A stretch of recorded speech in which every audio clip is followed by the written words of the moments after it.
사도행전 3장 1절에서 10절까지의 말씀입니다. 사도행전 3장 1절에서 10절까지의 말씀, 우리 한 절 한 절 교독하시고 마지막 10절 같이 읽겠습니다. 제가 1절 읽습니다. 제9시 기도 시간에 베드로와 요한이 성전에 올라갈새 나면서 못 걷게 된 이를 사람들이 메고 오니 이는 성전에 들어가는 사람들에게 구걸하기 위하여 날마다 미문이라는 성전문에 두는 자라.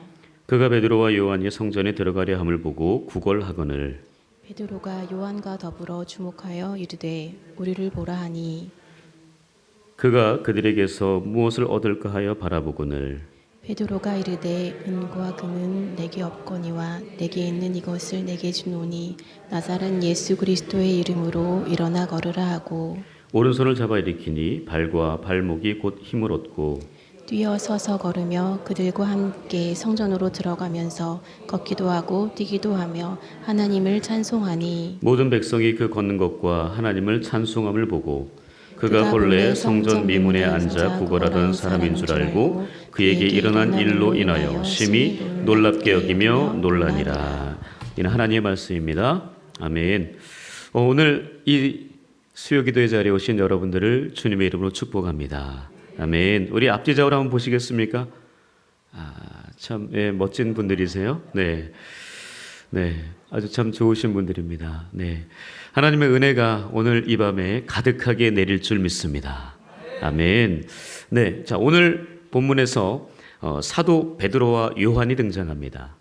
바로 이 사도 베드로와 요한이 예루살렘 성전의 유대인들의 그 전통에 따라 기도하던 그 기도의 습관대로 저녁 기도를 하러 갔습니다.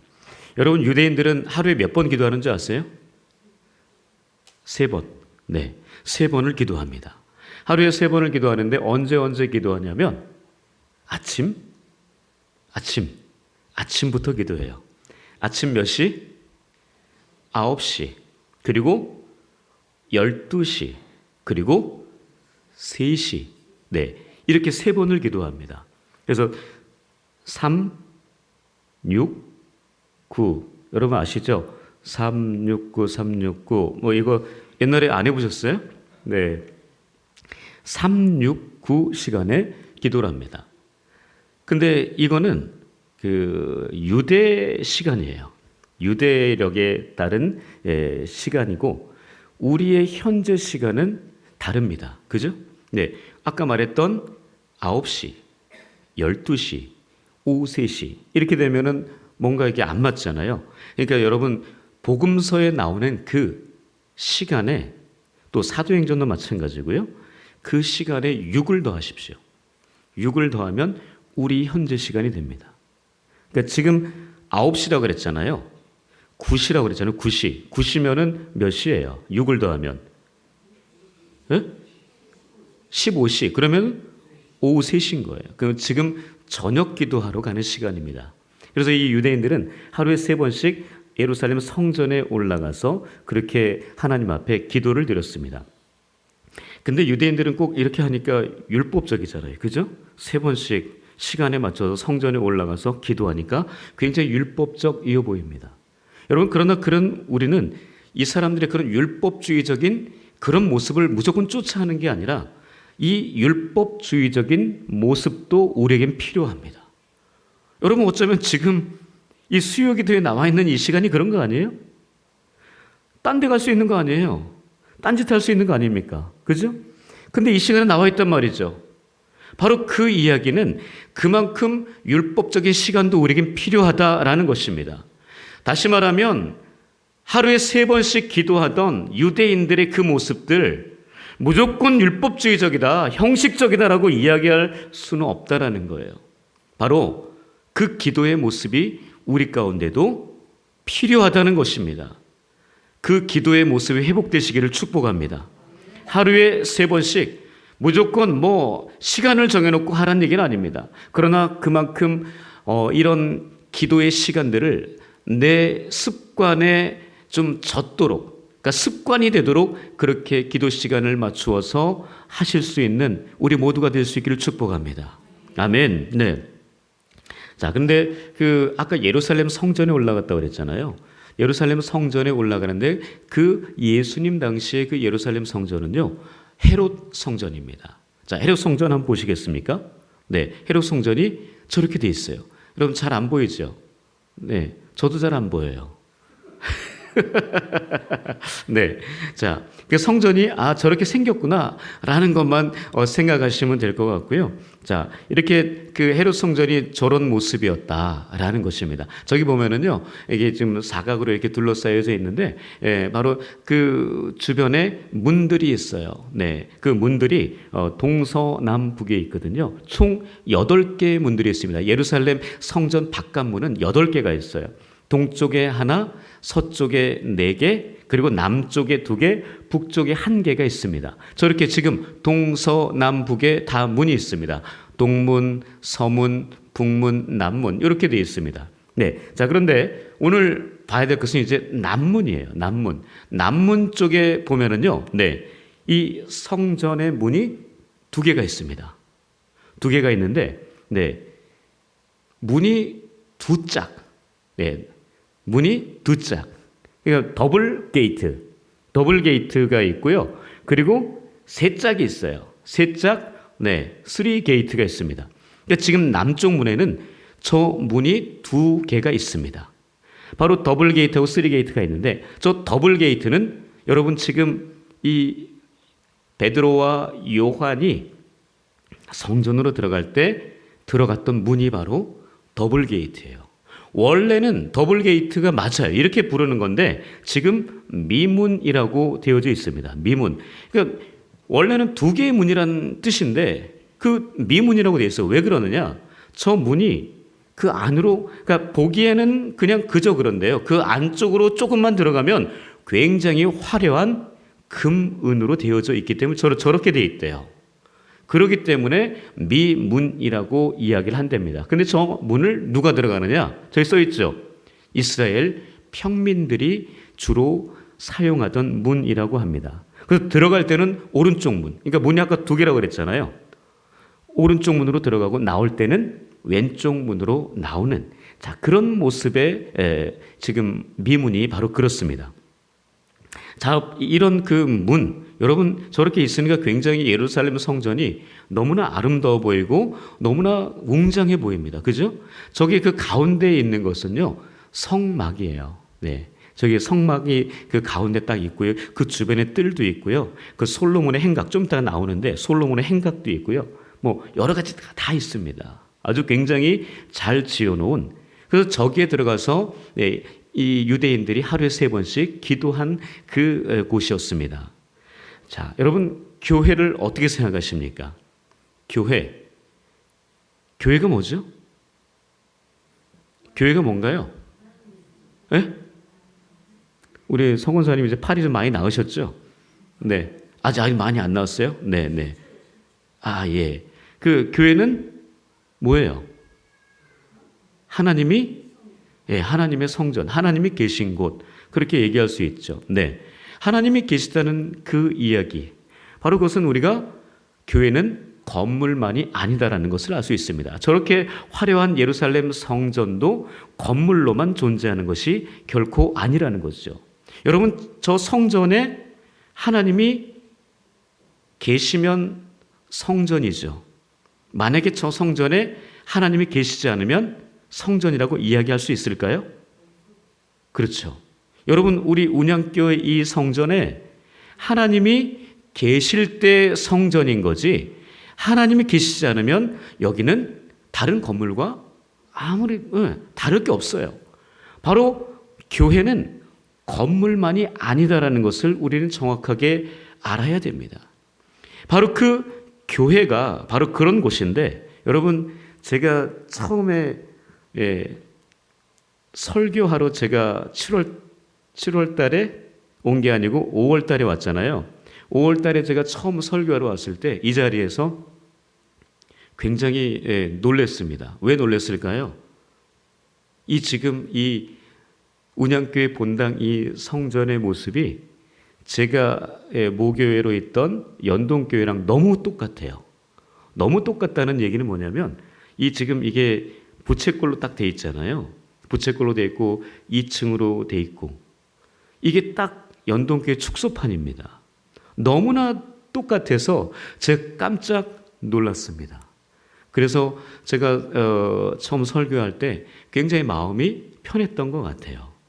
그만큼 익숙한 그런 모습이기 때문에 너무나 마음이 편해서 아마도 제가 하나님께 이곳에 담임 목사로 부름받지 않았나, 자, 그런 생각을 한번 해보게 되는데요. 어쨌든 여러분, 교회는 건물이 다가 아니라는 거, 건물로만 존재하는 것이 아니라는 거. 여러분, 지금 유럽에 가면은 교회 건물이 이상한 건물로 많이 바뀌어 있는 것을 볼 수 있습니다. 뭐 2단에 넘어가기도 하고요. 그곳에 상업적인 어떤 시설들이 들어와서 그렇게 카페를 한다든지 아니면 나이트 클럽을 한다든지 이렇게 변해 있다는 거죠. 바로 그럴 날이 근데 여러분 우리나라에도 머지 않았다라는 거. 여러분 실제로 어느 한 지역에 제가 인터넷에 예전에 봤었는데 한 지역이 교회가 다른 시설로 넘어가서 그렇게 상업적으로 사용되고 있는 그 곳이 우리나라에도 있더라고요. 네, 여러분 그곳은 교회라고 말할 수는 없겠죠. 네, 예전에 교회 건물이었지만 교회라고 말할 수는 없을 것입니다. 바로 교회는 건물이 아니라는 거 다시 한번 우리가 잘 생각해 봐야 될 것입니다. 네, 이 예루살렘 성전처럼 이런 화려한 장식, 이런 여러 가지 역사와 오랜 전통이 있는 그 교회 그 모습도 하나님이 계시지 않으면 우리는 교회라고 부를 수가 없습니다. 진정한 교회는 바로 하나님이 계시는 곳임을 믿습니다. 하나님의 살아있는 말씀이 역사하는 곳임을 믿습니다. 바로 그 하나님이 함께 하시는 그 교회가 바로 우리 운양교회, 바로 이곳 이 본당이 되는 줄 믿습니다. 예. 근데 오늘날 우리 교회가 굉장히 무기력한 모습을 많이 접하게 됩니다. 세상 사람들에게 영향력을 나타내지 못하는 그런 모습들을 우리가 많이 보게 됩니다. 왜 그렇습니까? 하나님 말씀이 변질돼서 그렇습니까? 예수 그 이름이 뭐가 좀 바뀌었습니까? 문제는 누구한테 있어요? 바로 그죠, 우리 석 원사님한테 있습니다. 네. 우리한테 있는 거예요. 우리 모두에게 있습니다. 바로 우리 모두에게 그렇게 있는 거예요. 그런 그 문제가 내 안에 있다라는 인식을 우리는 가져야 됩니다. 나 때문에 교회가 망가지고 있다. 나 때문에 교회가 어려움 당하고 있다. 나 때문에 이 교회가 진정한 교회로서 모습을 나타내지 못하고 있다라는 그것을 우리는 조금 더 인식해야 되지 않을까 싶습니다. 바로 우리 교회, 이 교회 안에 하나님의 살아 역사하심이 있기를 저는 간절히 축복하고 간절히 원합니다. 이것을 위해서 우리가 힘써야 될 줄 믿습니다. 우리 교회가 하나님이 살아계시고 그 이름이 숨쉬는 그런 능력이 있는 교회로 거듭날 수 있도록 다시 한번 우리가 함께 마음을 모아 기도하면서 우리 교회를 더욱더 사랑해가며 서로 세워갈 수 있기를 축복합니다. 아멘. 바로 오늘 본문에서 사도 베드로, 요한은요 성전 미문에 아까 그 아름다운 그 문에 앉아 있었습니다. 이 사람이 앉아 있던 이유가 뭐죠? 혼자 걸어왔습니까? 아니죠. 이 사람은 안진뱅이에요. 이 사람은 나면서부터 원래 그렇게 태어났기 때문에 한 번도 걸어본 적이 없는 사람입니다. 근데 이 사람을 누가 데려다 줬을까요, 그러면? 그렇죠. 누군가는 데려다 줬겠죠. 친구가 됐든 가족이 됐든 누군가는 데려다 줬어요. 왜요? 이 사람도 벌어먹고 살아야 되니까. 비록 걷지는 못하지만, 비록 뛰지는 못하지만 이 사람이 앉아서 할 수 있는 것 뭐예요? 구걸입니다. 이 사람은 성전 미문에 올라가는 369 시간에 그 자리에 앉아 있는 거예요. 그래서 이 사람은 사람들이 성전에 올라갈 때 나올 때 자기에게 자비를 베풀어 달라고 한 푼을 좀 달라고 먹을 것을 좀 달라고 그렇게 구하는 사람이었습니다. 근데 이 사람만 있었을까요? 그 한 사람만 있었을까요? 아니요. 수많은 그 사람들이 있었어요. 거기에 이 사람처럼 더 아픈 사람도 있었을지 모릅니다. 더 고통받는 사람이 있었을지도 몰라요. 바로 그런 사람들이 그 성전 미문이라는 곳에 앉아서 다른 사람들의 은혜를 구하는 그런 행동을 하고 있었습니다. 바로 그때 베드로와 요한이 그 저녁 시간대에 기도하러 성전문에 올라가는데 가장 눈에 띄었던 사람이 바로 그 사람인 거예요. 아마도 어떤 다른 사람, 더 병든 사람이 있었으면 그 사람에게 같이 이야기하면서 그 사람을 뭔가 좀 회복시키게 했겠죠. 근데 그 사람, 베드로 사도 요한에게 눈에 띈 사람은 이 안전병이었습니다. 바로 이 사람이 하나님의 은혜를 입게 되죠. 이 사람이 베드로에게 뭔가 달라고 요구합니다. 그랬더니 여러분 베드로가 뭐라 그래요? 우리 본문 6절을 함께 읽습니다. 본문 6절 같이 읽을게요. 시작. 베드로가 이르되 은과 금은 내게 없거니와 내게 있는 이것을 내게 주노니 나사렛 예수 그리스도의 이름으로 일어나 걸으라 하고. 네, 지금 이 사람은 뭔가 나를 뭔가 좀 달라고, 나에게 좀 뭔가 한 푼 달라고, 그냥 가지 말고 나에게 좀 긍휼을 베풀어 달라고 지금 그렇게 간절한 그 불쌍한 눈빛으로 그 사람들을 쳐다보면서 요구한 거예요. 그랬더니 베드로와 요한 돈이 없었어요. 실제로 돈이 없었습니다. 그런 사람이었기 때문에 지금 이 베드로와 요한이 함께 이야기하는 것, 특별히 베드로가 먼저 선포합니다. 은과 금은 내게 없거니와. 지금 내게 있는 게 뭐래요? 나사렛 예수 그리스도의 이름이래요. 바로 나사렛 예수 그리스도의 이름이 내 안에 있는데 그 이름으로 일어나 걸으라 라고 그 사람에게 선포합니다. 돈이 있었으면 돈을 줬을지도 모르겠습니다. 그러나 이 지금 베드로는 돈이 없었어요. 그래서 나에게 가지고 있는 이것을 가지고 너에게 준다. 여러분 예수 그리스도가 내 안에 있습니까? 여러분 있으세요? 여러분 예수 그리스도 살아있어야 되는 거죠. 그래야지만 내가 누군가에게 예수 그리스도를 당당하게 전할 수 있는 거 아니에요? 오늘 참 귀한 소식을 들었습니다. 오늘 수요일이었으면 수요일 날 뭐 하는 날이에요? 예배 드리는 날. 예배 드리는 날 말고 또 하나. 예수님 만나는 날인데 예수님 전도하는 날이잖아요. 오늘 아침 7시 반 그리고 10시 반에 전도하러 갔습니다. 10시 반에 전도하러 가신 두 분이 집사님 두 분이신데 그분이 이제 끝나고 잠깐 오셨어요. 물론 출발할 때도 제가 기도해드리고 출발했는데 오신 거예요. 오셔서 이야기를 하십니다. 오늘 호수공원에서 정말 귀한 분을 만났다고. 그분에게 복음을 전했는데 이분이 마음이 참 힘든 분이었다고. 혼자서 사시는 분이었습니다. 그러니까 원래 가족이 있었는데 돌싱이에요. 그 아이를 하나 키우고 있는데 그 아이도 다른 곳에서 지금 살고 있는 것 같대요. 정확하게 모든 것은 다 알 수 없지만 그분이 예수 그리스도를 받아들일 수 있는 마음의 준비가 되어 보인다는 거죠. 그분에게 복음을 전하고 그분이 나중에 우리 교회에 오실 수 있도록 그렇게 이야기를 하고 오셨다는 거죠. 그분의 이름, 그분의 전화번호 받고, 여러분 요즘에 이름과 전화번호 주는 거 쉬운 일 아니잖아요. 근데 그만큼 우리 두 분이 우리 교회 운양교회 이름으로 가서 그렇게 복음을 전할 때 놀라운 그런 일들이 일어나는 거죠. 저는 그분이 우리 교회에 다시 찾아오게 될 줄 믿습니다. 정말 그분이 예수 그리스도를 마음 가운데 모시고 다시 우리 교회 안에서 회복되는 은혜의 역사를 경험하게 될 줄 믿습니다. 중요한 것은요, 바로 그 두 분이 내 안에 살아계신 예수 그리스도가 있었기 때문에 그 예수 그리스도 이름으로 그분에게 복음을 증거한 거죠. 오늘 본문에 나오는 이 베드로와 이 요한과 뭐가 달라요? 다를 거 하나도 없습니다. 바로 내 안에 계신 예수 그리스도의 이름으로 복음을 전한 거예요. 이 지금 베드로와 요한도 내 안에 있는 예수 그리스도의 이름으로 일어나 걸으라 라고 이야기한 거죠. 복음을 믿으라, 예수를 믿으라 라고 이야기한 거죠. 바로 그 모습, 내 안에 예수가 살아있어야 됩니다.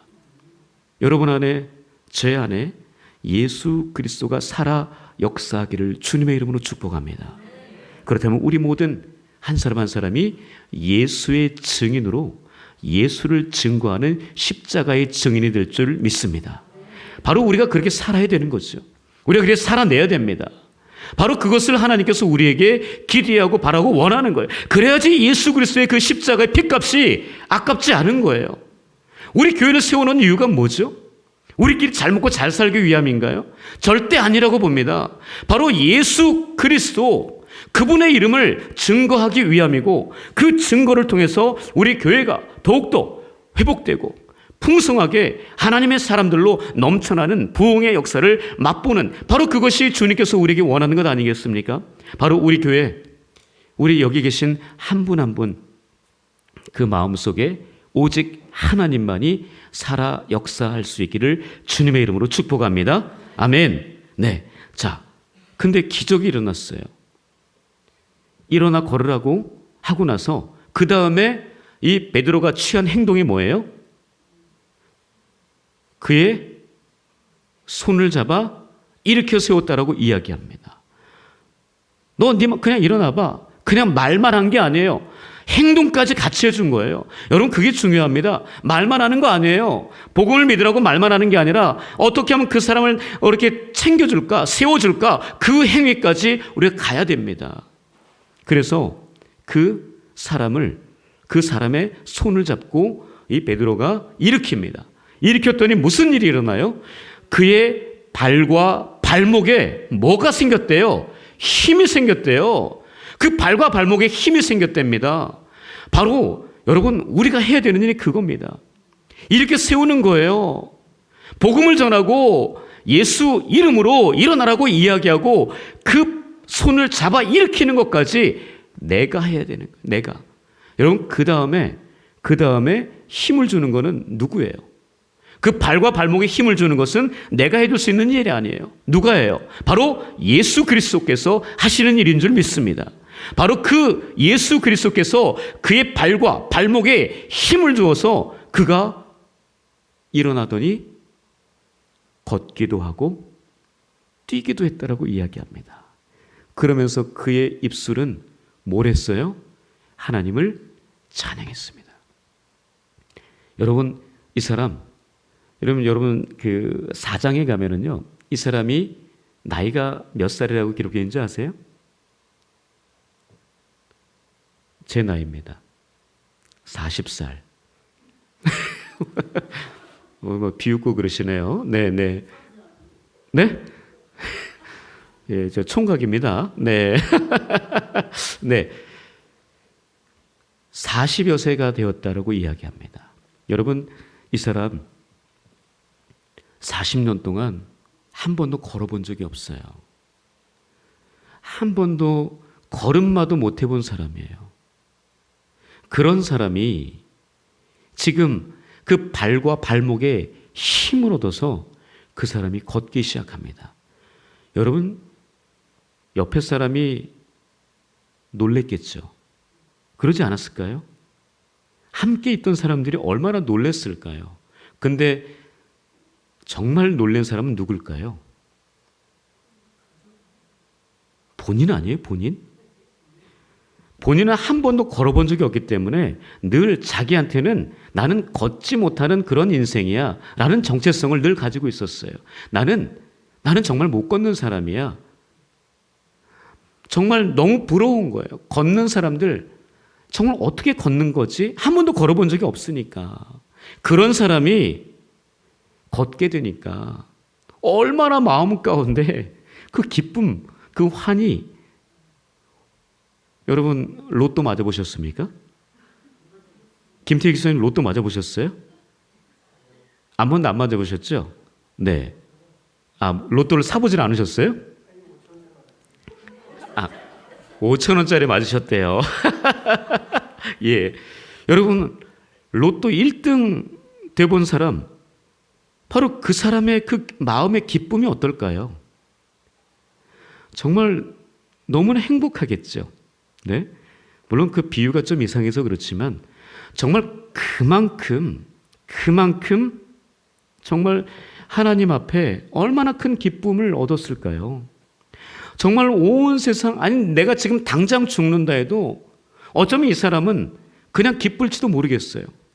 내가 그냥 하루만 걸어보고 난 죽고 싶어요. 이런 고백도 하지 않았을까요? 하나님 한번 하루만 좀 걷게 해주십시오. 눈을 못 보는 사람은 하나님 내가 하루만 보게 해주십시오. 그리고 나 죽게 해도 괜찮아요. 여러분 그런 마음 아니었을까요? 근데 이 사람 걷게 됐습니다. 뛰게 됐습니다. 너무나 기뻐서 지금 베드로와 요한과 함께 성전에 들어가서 너무 행복한 거예요. 늘 본인은 그 앞에 성전 들어가는 그 사람들을 보면서 정말 부러웠는데 본인이 뛰어서 걸어서 들어가니까 너무 행복했던 거예요. 여러분 이런 행복이 우리 가운데 있기를 축복합니다. 여러분 로또 여러분 그거 아시잖아요. 정말 안 맞는 거. 네. 바로 그런 거 기대하지 마시고 정말 예수 그리스도를 만난 그 기쁨이 로또 1등보다 더 큰 기쁨인 줄 믿습니다. 오늘 이 밤 그 로또보다 더 큰 기쁨이 임할 것입니다.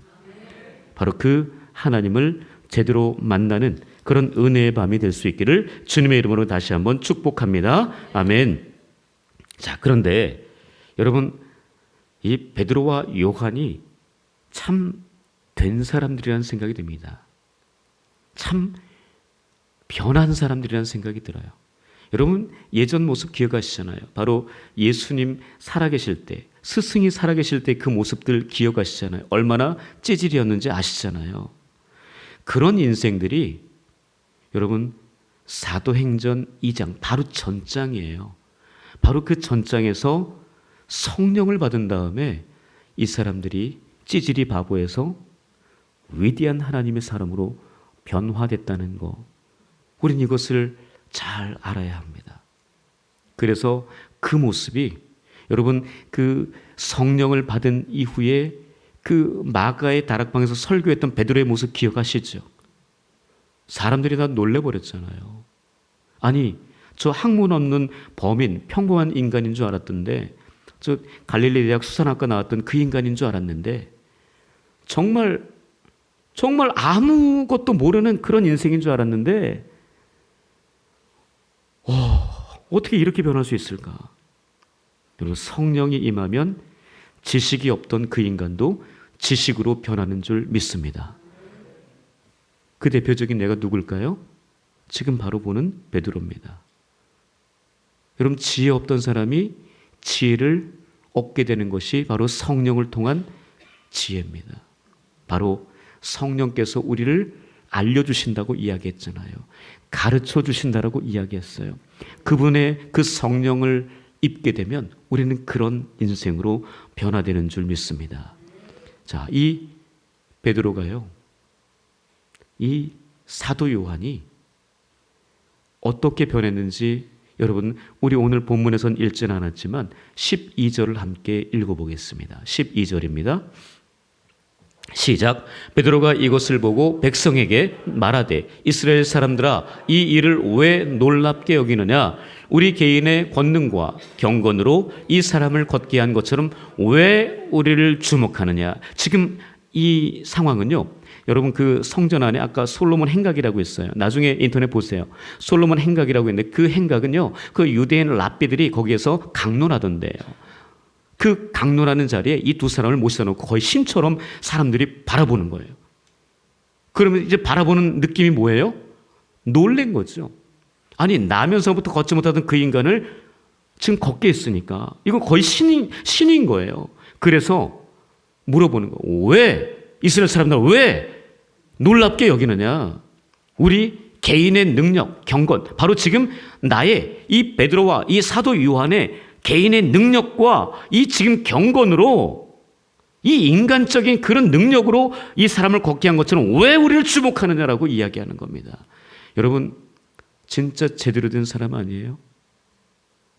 여러분 겉멋들은 사람, 대충 신앙생활하는 사람은요, 지금 사람들이 주목하면 지금 역사를 일으켰잖아요. 기적을 일으켰잖아요.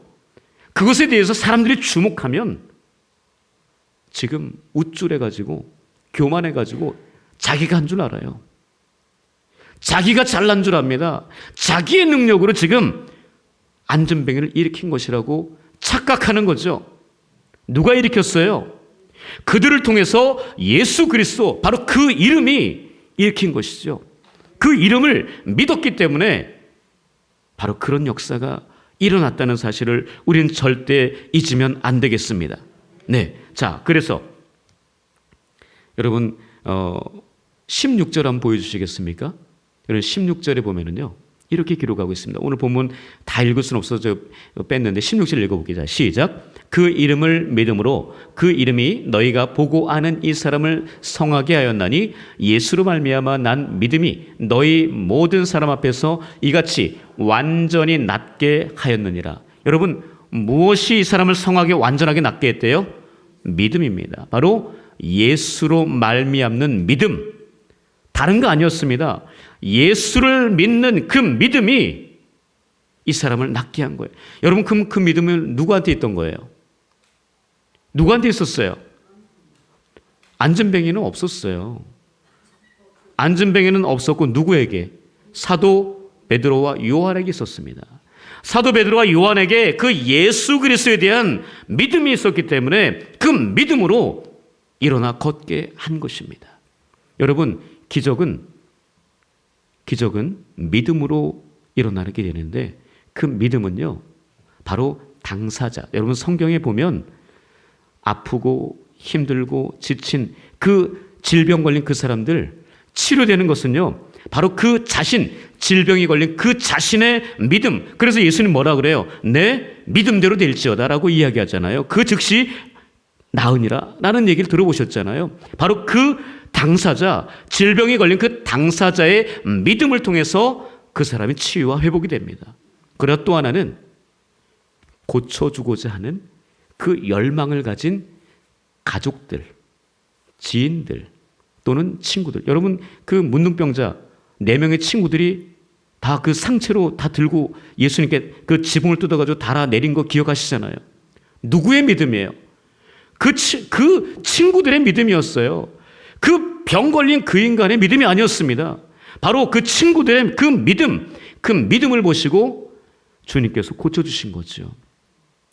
또 하나는 예수님께서 예수님 스스로가 고쳐주기를 원하는 그 사람, 바로 그 사람을 고쳐주신 것, 바로 믿음이었습니다.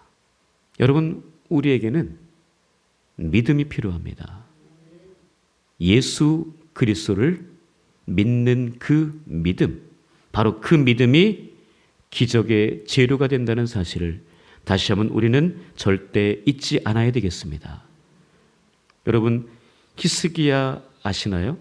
히스기야, 네, 구약의 왕이었거든요. 네, 북이스라엘과 남유다로 솔로몬 때부터 이제 그 이후부터 나눠지잖아요. 네, 그 남유다의 13번째 왕이 히스기야입니다. 그 아버지는 누굴까요? 그 아버지는 아하스입니다. 12대 왕이고요. 그리고 그 아들 14대 왕은 므낫세입니다. 보이시나요? 네. 남유다의 12번째 왕은 아하스, 13번째 왕은 히스기야, 14번째 왕은 므낫세입니다. 자, 그런데 지금 히스기야를 중심으로 해서 위아래 나쁜 놈 2놈이 있습니다. 정말 하나님 보시기에 정말 나쁜 사람들이었습니다. 저 아하스는 어떤 짓을 했냐면 바로 하나님 보시기에 악을 행했는데 이 사람은 이스라엘의 모든 그 악한 왕들을 본받아서 성전을 철폐합니다. 성전을 폐쇄시켜요. 그리고 산당에서 우상을 숭배합니다. 그리고 음행을 해요. 그리고 심지어는 자기 아들을 산채로 불 가운데 불 태워서 우상에게 드리는 이 짓까지 합니다. 저게 왕이었어요. 아하스 왕. 그런데 그 아들, 그래서 악한 아하스고요. 그래서 13대 자기 아들 히스기야는 아버지랑 너무 달랐습니다. 아버지가 해놓았던 모든 그런 악한 것들을 하나하나 다 없애기 시작했고요. 그래서 성전을 다시 복원시키고 그 안에 제사를 다시 드리게 했고요. 떠났던 레위인들을 다시 복직시키고 11조를 회복시키고, 여러분 그때 당시에 그 출애굽 그 광야 시대 때 여러분 불뱀에 물렸을 때 하나님께서 모세에게 뭘 만들려고 그랬어요? 저기 뭐죠? 저기 위에 달려 있는 거, 놋뱀을 만들려고 그랬잖아요. 그 놋뱀이 이 시대까지 있었어요. 우상처럼 섬기고 있었거든요. 그것을 찾아내서 히스기야가 다 박살을 내버립니다. 이러면서 종교 개혁을 일으켰던 사람이에요. 히스기야가 참 대단한 사람입니다. 그런데 그 다음 그 아들 므낫세, 요 인간이 정말 그 할아버지 아하스보다 더 못된 놈이에요. 그래서 흉악한 흉악한 므낫세라고 부릅니다. 이 사람은 여러분 북이스라엘과 남유다에 40명이 넘는 왕이 있었거든요. 그 왕 중에서 가장 오랫동안 통치했던 55년 동안 통치했던 왕이에요. 이 사람이 근데 좀 좋은 일을 했으면 좋겠는데 정말 못된 짓은 다 합니다. 할아버지보다 더한 나쁜 그런 짓을 더 합니다. 저희 이런 그 나쁜 인생이 너무나 안타까운데, 그런 못된 짓을 다 한 그런 사람이었습니다. 근데 이 희한하죠? 위아래로 그렇게 나쁜 그 아버지가 있었고 아들이 있는데 그 히스기야만큼은 정말 하나님 앞에 선한 왕으로 그렇게 살아냈다는 거. 이 사람이 그렇게 종교개혁을 일으키면서 그렇게 열심히 하나님을 위해서 살았는데요. 여러분 웬걸요? 이때 아수르 왕 산헤립이 침입을 합니다.